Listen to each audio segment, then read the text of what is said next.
نحمده ونستعينه ونستغفره ونعوذ بالله من شرور أنفسنا ومن سيئات أعمالنا من يهده الله فلا مضل له ومن يضلل فلا هادي له وأشهد أن لا إله إلا الله وحده لا شريك له وأشهد أن محمدًا عبده ورسوله أما بعد فإن خير الحديث كتاب الله وخير الهدي هدي محمد صلى الله عليه وسلم وشر الأمور محدثاتها وكل محدثة بدعة وكل بدعة ضلالة وكل ضلالة في النار. بعد أعوذ بالله من الشيطان الرجيم. بسم الله الرحمن الرحيم. يا أيها الذين آمنوا اتقوا الله حق تقاته ولا تموتن إلا وأنتم مسلمون. يا أيها الناس اتقوا ربكم الذي خلقكم من نفس واحدة وخلق منها زوجها وبث منهما رجالا كثيرا ونساء واتقوا الله الذي تساءلون به والأرحام إن الله كان عليكم رقيبا. يا أيها الذين آمنوا اتقوا الله وقولوا قولا سديدا يصلح لكم أعمالكم ويغفر لكم ذنوبكم ومن يطع الله ورسوله فقد فاز فوزا عظيما.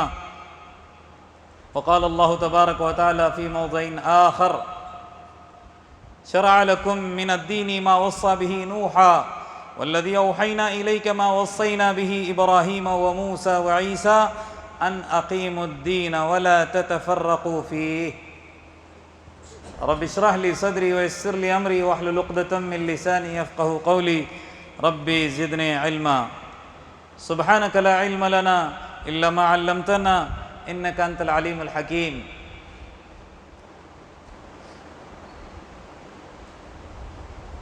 حاضرین، اسلامی ماؤں اور بہنوں اور میرے پیارے پھول جیسے بچوں،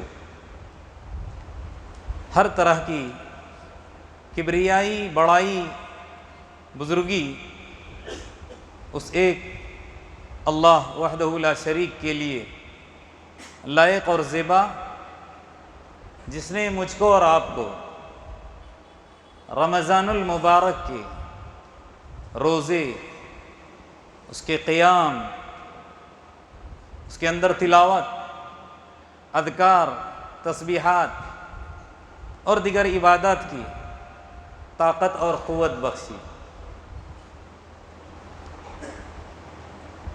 اللہ تبارک و تعالیٰ کی رمضان المبارک کے اندر جو ہم نے عبادتیں کی، جو ہم نے قیام کیے، جو ہم نے تلاوتیں کی، صدقہ اور خیرات کیے، یہ محض اس کا فضل، اس کا کرم ہی تھا، ورنہ ہمارے بس میں کچھ بھی نہیں تھا. اللہ تبارک و تعالیٰ کی ہی مدد شامل حال ہوتی ہے، تبھی جا کر انسان کچھ کر پاتا ہے. تو اس رمضان کے اندر جو ہم نے اذکار، تلاوت کیے، روزوں کا اہتمام کیا، یہ اللہ کے فضل سے ہی ہوا. اور روزوں کی فرضیت اور روزوں کا اللہ کی طرف سے ہمارے اوپر لاگو کرنا ایک بہت ہی اہم عبادت ہے، ہم سبھی جانتے ہیں. اور ساتھ ہی ساتھ یہ ایک بہت بڑی آزمائش بھی ہے، یہ ایک بہت بڑا امتحان بھی ہے.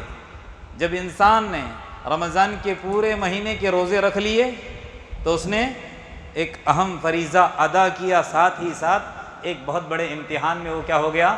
کامیاب ہوا. اب ہم سبھی جانتے ہیں جب ایک انسان کسی امتحان کے اندر کامیاب ہوتا ہے تو کس چیز کی اس کو لالچ ہوتی ہے کہ کامیاب ہونے پر مجھے کچھ انعامات ملیں، کچھ مبارکبادیاں مجھ کو ملے. تو امتحان کے بعد آپ لوگوں نے اکثر دیکھا ہوگا اسکولوں کے اندر، کالجز کے اندر ایک فنکشن ہوتا ہے اور وہاں پر بچوں کو انعامات سے نوازا جاتا ہے، مبارکبادیاں پیش کی جاتی ہیں. اسی طرح سے آج کا یہ جو دن ہے، عید کا دن جس میں اور آپ جمع ہیں، یہ بھی بالکل اسی نوعیت کا ہے. جب ہم نے سارے مہینے کے روزے رکھے تراویح کا اہتمام کیا، صدقہ اور خیرات کیے۔ اب سبھی کچھ جو عبادتیں ہم پر لاگو کی گئی تھی ہم نے کیا۔ آج ہم صرف اس لیے جمع ہیں تاکہ اللہ تبارک و تعالیٰ بھی ہم کو جس امتحان کے اندر ہم کامیاب ہوئے ہیں، اس امتحان میں کامیابی کی وجہ سے اللہ کی طرف سے ہم کو کچھ انعامات ملیں۔ اور وہ انعامات کیا ہیں؟ اللہ کی طرف سے ہم کو بخشش ملتی ہے، اللہ کی طرف سے ہم کو مغفرت ملتی ہے۔ اب ذرا اس بات پر آپ غور کریں، اب انعام کس کو ملے گا؟ حقیقت میں انعام کا حقدار کون ہے؟ انعام کا حقدار وہی ہے جس نے رمضان کی صحیح معنی میں قدر کی، روزے رکھے، تلاوتیں کی، دن کو روزوں سے آباد کیا، رات کو قیام اللیل سے آباد کیا، اسی کے لیے حقیقت میں آج کا دن ہے۔ عید اس کے لیے نہیں ہے جو روزہ خور تھا، جس نے نمازیں چھوڑی، جو پورا رمضان ادھر ادھر سے گھومتا پھرتا تھا، مارا پھرتا تھا۔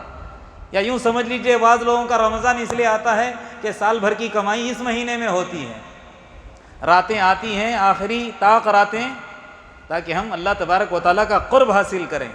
لیکن بہت سارے اللہ کے مسلمان بندے، میں غیروں کی بات نہیں کرتا، ان کو معلوم ہے اسی آخری عشرے میں ہمارے بزنس کے اندر بڑھوتری ہوتی ہے، تو راتوں کو قربان کرتے ہیں اور آ کر اپنے کاموں میں لگ جاتے ہیں۔ تو میرے کہنے کا مقصد، انعام کا حقدار وہی ہے جس نے اس رمضان کا صحیح معنی میں اہتمام کیا۔ کسی کہنے والے نے کیا خوب کہا ہے، کہا لیس العید لمن لبس الجدید بل انما العید لمن خاف الوعید۔ عید اس کی نہیں ہے جو بہت خوبصورت کپڑے پہن کر عیدگاہ میں چلا آیا، مسجد میں چلا آیا، فاخرہ لباس پہنا ہے، بہت خوبصورت کپڑے پہنے ہوئے ہیں، بن ٹھن کر آیا ہے، نہ، بلکہ عید اس کی ہے جس نے وعید سے ڈر محسوس کیا۔ کیا مطلب ہے؟ رمضان کے روزے رکھ کر تقوی حاصل کیا، کیونکہ رمضان کے روزوں کا مقصد کیا ہے؟ لعلکم تتقون، تاکہ میں اور آپ کیا ہو جائیں؟ تقوی اختیار کریں۔ لہٰذا حضرات، جب روزے دار مہینہ پورا گزار کر اللہ کی عبادتیں کر کے جب عیدگاہ پہنچتے ہیں، احادیث کے اندر آتا ہے اللہ تبارک و تعالیٰ فرشتوں سے سوالیہ انداز میں پوچھتا ہے ان مزدوروں کا کیا بدلہ ہے جنہوں نے اپنے کام پورے کر لیے۔ کیا سوال ہوتا ہے فرشتوں سے؟ ان مزدوروں کا جو کام کرتے ہیں کسی کے پاس، ان کا کیا بدلہ ہے جو پورے اہتمام کے ساتھ، بڑی لگن کے ساتھ اپنا کام کرتے ہیں، ان کی کیا مزدوری ہے، ان کا کیا بدلہ ہے؟ فرشتوں کا جواب ہوتا ہے پورا بدلہ اللہ ان کو دیا جائے۔ تب اللہ تبارک و تعالیٰ فرماتا ہے فرشتوں سے، اے فرشتوں گواہ رہنا، ان کے روزوں اور ان کے تراویح کے بدلے میں ان سے خوش ہوا۔ آج کا دن ہے، اعلان اللہ تبارک و تعالیٰ فرشتوں کے سامنے کیا کرتا ہے؟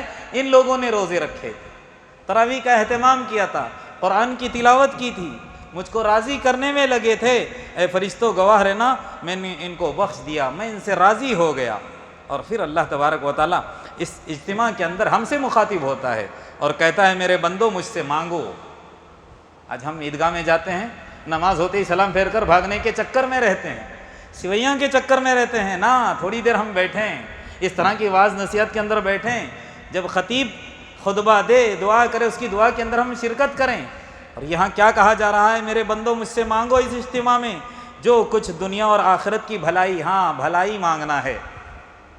غلط چیزیں مانگیں گے تو اللہ تبارک و تعالیٰ کبھی عطا نہیں کرے گا، بھلائی مانگنا ہے۔ اسی لیے قرآن کیا کہتا ہے؟ ربنا آتنا فی الدنیا حسنہ وفی الآخرۃ حسنہ، دنیا اور آخرت کی بھلائی مجھ سے مانگو، میں عطا کروں گا۔ اللہ تبارک و تعالیٰ کہتا ہے جب تک مجھ سے ڈرتے رہو گے میں تمہیں بخشتا رہوں گا، نہ تمہیں ذلیل کروں گا، نہ تمہیں رسوا کروں گا، نہ مجرمین کے سامنے تم کو ذلیل کروں گا۔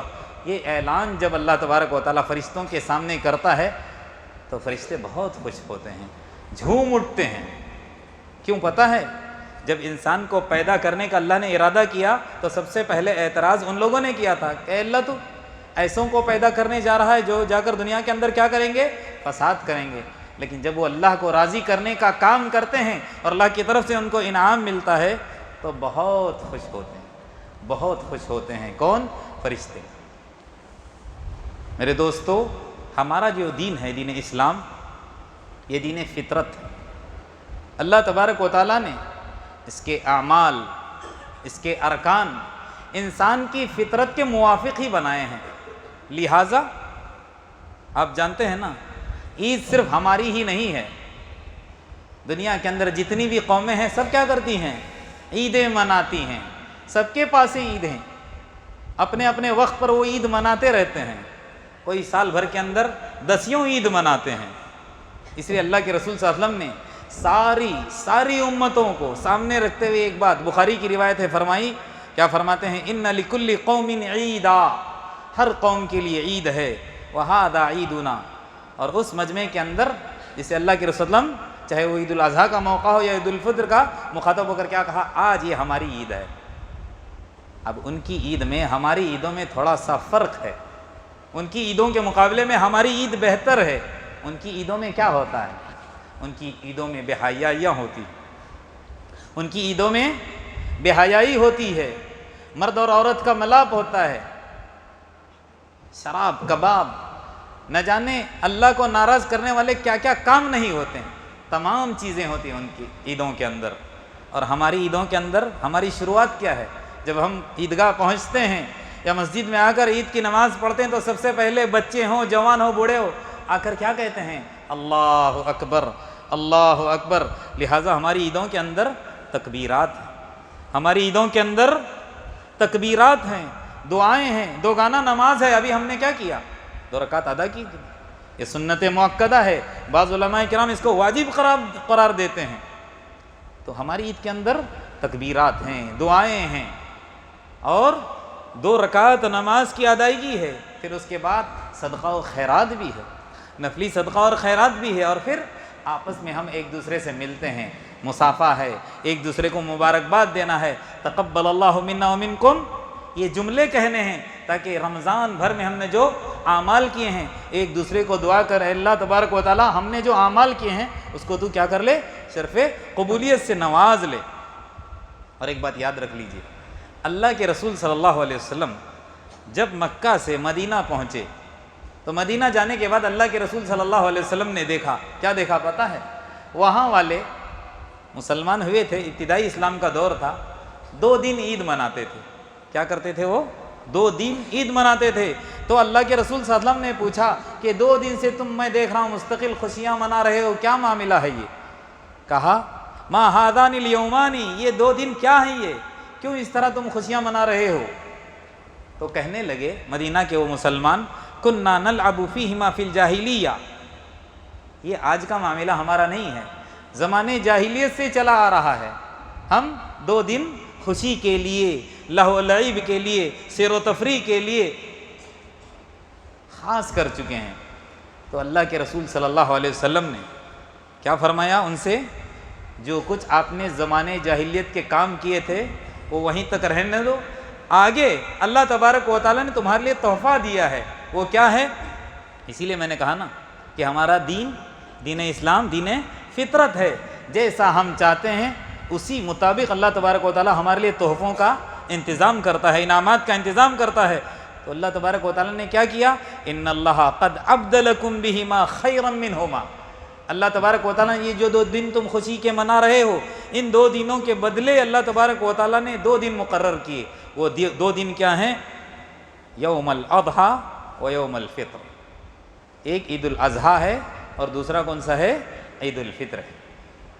تو اسی وقت مشروع کیا ہو گیا؟ یہ 2 عیدیں۔ اب لہٰذا اس حدیث کے ٹکڑے پر غور کرنے سے ہم کو معلوم ہوتا ہے کہ جب ہم سارا رمضان اللہ کو راضی کر کے، اللہ کو خوش کر کے جب ہم فارغ ہوتے ہیں اور اللہ تبارک و تعالیٰ کی طرف سے بخشش کا اعلان ہوتا ہے تو ہمارے لیے خوشی منانے کے لیے ایک عید، عید الفطر ہم کو عطا کی گئی، اور دوسری عید، عید الاضحیٰ، وہ کیا ہے؟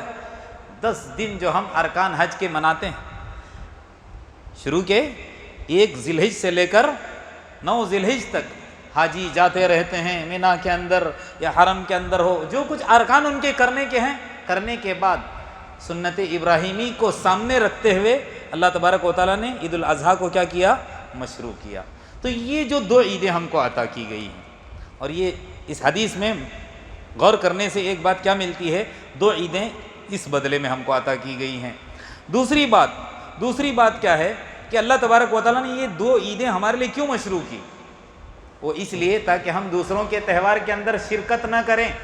اگر وہ عیدیں صحیح ہوتی تو پھر یہ عیدیں ہم کو عطا نہیں کی جاتی۔ لہٰذا اللہ کے رسول صلی اللہ علیہ وسلم نے ان 2 دنوں کے بدلے مدینہ والوں کو یہ کہہ دیا کہ تمہارے لیے عید الاضحیٰ عید الفطر ہے، لہٰذا آج کے بعد اب تم کسی کی عید کے اندر شرکت نہیں کر سکتے۔ لوگ مسائل لے کر آتے ہیں کہ ہم فلانے کی عید میں جا سکتے ہیں، فلانا کر سکتے ہیں، نہ، ہمارے لیے 2 ہی عیدیں ہیں، اس کے علاوہ ہم کسی کی عید کے اندر ہم شرکت نہیں کر سکتے۔ تیسری بات یہی معلوم ہوتی ہے، جو انسان ان 2 عیدوں کو چھوڑ کر عید میلاد کے نام پر یا شعبان کے نام پر یا رجب کے نام پر جو عیدیں مناتے ہیں، خوشیاں مناتے ہیں، اس کی اسلام اجازت نہیں دیتا۔ یہ بالکل ناجائز ہیں، حرام ہیں، اللہ کو ناراض کرنے والے کام ہیں۔ اچھا، ایک اور بات، وہ کیا ہے کہ الحمدللہ ہم عید کے دنوں میں مرد حضرات تو آ ہی جاتے ہیں نا، اور کیا سمجھتے ہیں کہ صرف یہ حکم ہمارے لیے ہے، نا، یہ خام خیالی ہے ہماری۔ عید مردوں کے ساتھ ساتھ بچوں کی بھی ہے اور عورتوں کی بھی ہے۔ اللہ کے رسول صلی اللہ علیہ وسلم کے زمانے میں مرد بھی جاتے تھے عیدگاہ، عورتیں بھی جاتی تھیں، بچے بھی جاتے تھے۔ ام عطیہ بخاری کی اور مسلم کی متفق علیہ روایت ہے، فرماتی ہیں کہ اللہ کے رسول صلی اللہ علیہ وسلم نے ہم کو حکم دیا۔ ایک ہوتا ہے کہ کوئی کام ایسا جو اللہ کے رسول نے کیا ہو، اس کو دیکھ کر کیا جاتا ہے، یا ایک حدیث ہوتی ہے تقریری، یہ ایسا نہیں ہے قولی، اللہ کے رسول نے حکم دیا۔ کیا فرماتی ہیں؟ امرنا، ہم کو حکم دیا، ان نخرج الحیض یوم العیدین، کہ ہم دونوں عید کا ذکر آیا ہے، چاہے عید الاضحیٰ ہو یا عید الفطر ہو، دونوں عیدوں میں اللہ کے رسول صلی اللہ علیہ وسلم نے ہم کو حکم دیا کہ ہم عورتوں کو لے کر کہاں چلے جائیں؟ عیدگاہ چلی جائیں۔ پھر آگے کیا فرماتے ہیں؟ ذوات الخدود، نوجوان جو بچیاں ہیں ان کو بھی لے کر جائیں، فَيَشْهَدْنَ جَمَاعَةَ الْمُسْلِمِينَ، تاکہ یہ مسلمانوں کی جماعت کے اندر شرکت کریں، وَدَعْوَتَهُمْ، اور ان کی دعاؤں میں شریک ہوں، تاکہ جو محنت وہ بھی ہمارے ساتھ کی تھی مہینہ بھر، یہ بھی ان کی محنت ضائع نہ جائے، تحفے میں وہ بھی ہمارے ساتھ ساتھ، اللہ کی طرف سے ملنے والی بخشش میں ہمارے ساتھ ساتھ وہ بھی شریک رہیں۔ تو آگے فرماتی ہیں، اللہ کے رسول صلی اللہ علیہ وسلم کی حدیث ہے، وَيَعْتَزِلُ الْحُيِّزْ عَنْ مُصَلَّاهُنَّ، لیکن جہاں تک حائضہ عورت کا تعلق ہے، وہ تو جائیں گی عیدگاہ، لیکن جب نماز کا وقت آئے گا، جب نماز پڑھنے کے لیے کھڑے ہو جائیں گے، جو حائضہ عورتیں رہیں گی وہ اس سے کیا رہیں گی؟ دور رہیں گی۔ تو لہٰذا اس حدیث سے ہم کو کیا معلوم ہوا کہ عورتوں کو بھی اسلام کے اندر جانے کا حکم دیا گیا ہے کہ آپ بھی جائیں مردوں کے ساتھ عیدگاہ اور عید کی نماز باجماعت ادا کریں، ان کی دعاؤں میں شریک ہوں، مسلمانوں کی جماعت کے ساتھ آپ بھی حاضری دیں۔ ایک عورت نے سوال کیا اللہ کے رسول صلی اللہ علیہ وسلم سے، کیا سوال کیا پتہ ہے؟ سوال کیا کہ اللہ کے رسول، بہت ساری ایسی عورتیں ہیں جن کے پاس برقع نہیں ہے، اوڑھنیاں نہیں ہیں، ان کا کیا کریں؟ اللہ کے رسول نے فرمایا، جس کے پاس 2 برقعے ہیں، جس کے پاس 2 اوڑھنیاں ہیں، 2 چادریں ہیں، وہ ان کو دے کر ساتھ میں لے کے جائیں۔ یہ نہیں کہ آپ اکیلی چلی جائیں اور وہ گھر میں رہیں، نہیں، سب کو ساتھ میں لے کر جانا ہے۔ حضرت ابن عباس رضی اللہ عنہ سے استفسار پر، ان کے پاس پوچھنے پر انہوں نے کہا کہ اللہ کے رسول صلی اللہ علیہ وسلم عیدگاہ گئے، عید کے دن عیدگاہ گئے، اور پہلے جو کام کیا وہ کیا کیا؟ نماز پڑھائی 2 رکعت، پھر اللہ کے رسول صلی اللہ علیہ وسلم نے خطبہ دیا، پھر عورتوں کے پاس آئے، پھر اللہ کے رسول صلی اللہ علیہ وسلم عورتوں کے پاس آئے، اور آ کر جو کام کیا وہ کیا تھا؟ وعظ کیا عورتوں کو، اور انہیں صدقہ و خیرات کا حکم دیا۔ تو میں نے دیکھا کہ وہ اپنے کانوں سے اور گلے سے زیورات نکال کر حضرت بلال رضی اللہ عنہ کی جھولی میں ڈال رہی تھی۔ اس کے بعد آپ صلی اللہ علیہ وسلم اور حضرت بلال رضی اللہ عنہ کہاں چلے گئے؟ اپنے گھر چلے گئے۔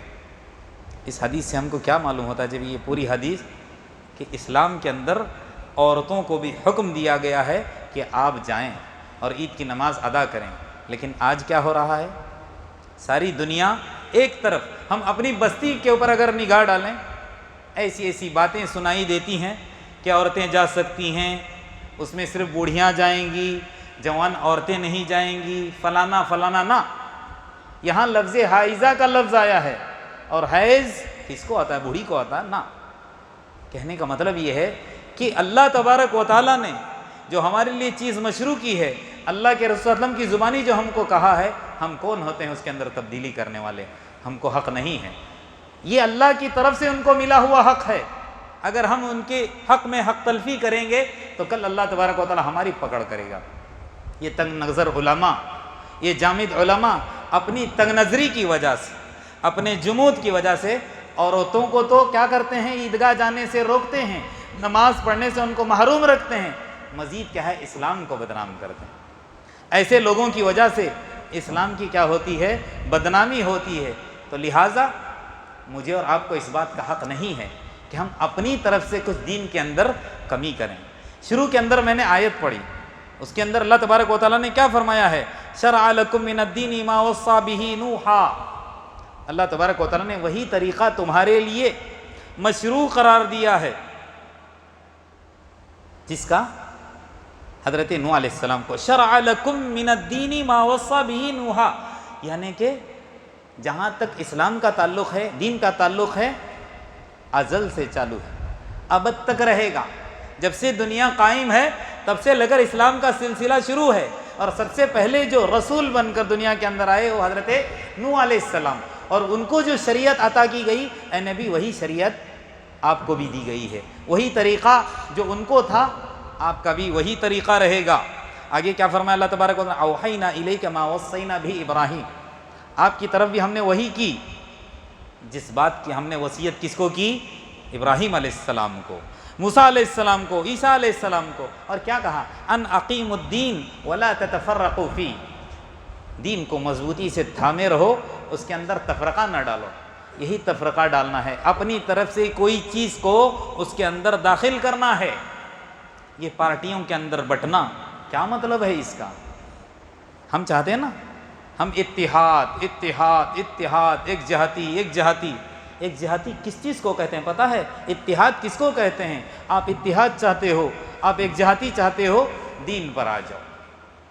اللہ کے رسول صلی اللہ علیہ وسلم پہلے کس کے ساتھ تھے؟ جب تک اسلام نہیں آیا تھا، آپ کے اوپر شریعت نازل نہیں ہوئی تھی، غیروں کے ساتھ ہی مل کر زندگی بڑی خوشی سے ان کی گزر رہی تھی۔ لیکن جب اللہ تبارک و تعالیٰ نے آپ کو نبی بنایا، اور پھر اس کے بعد آپ صلی اللہ علیہ وسلم نے کون سا اعلان کیا، یا ایھا الناس قولوا لا الہ الا اللہ تفلحوا، اے لوگو کہو لا الہ الا اللہ، کامیاب ہو جاؤ گے۔